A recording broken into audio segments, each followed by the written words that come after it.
Please subscribe for more. Confessions of a Khajiit Fur Trader. My execution is tomorrow.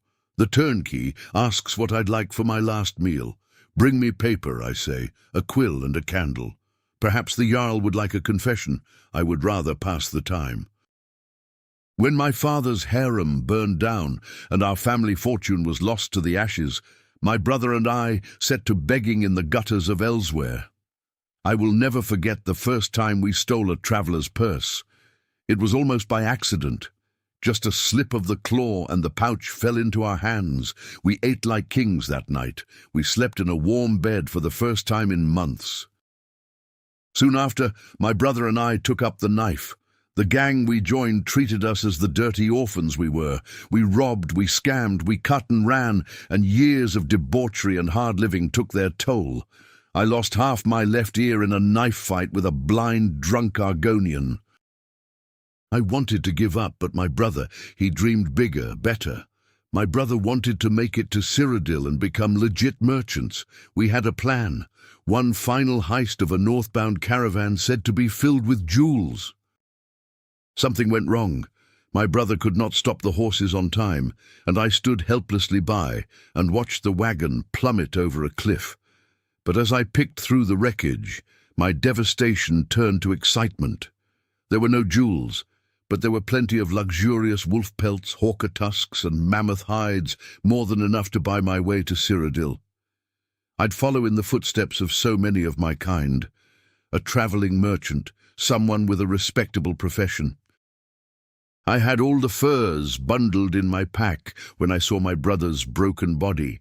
His ears were still warm, and I shut his eyes for the last time.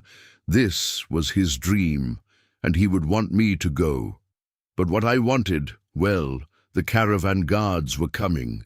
I had to go, but I couldn't just leave his body to rot. My brother gave me my first skin.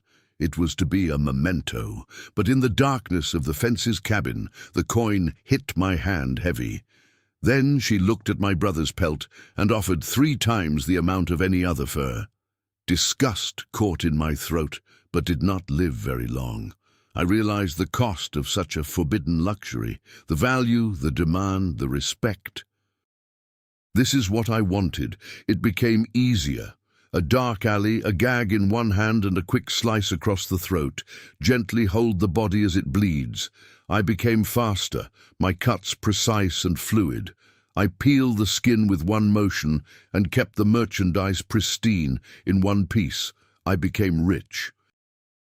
Far richer than anyone in my family had ever been. Yet I was careful.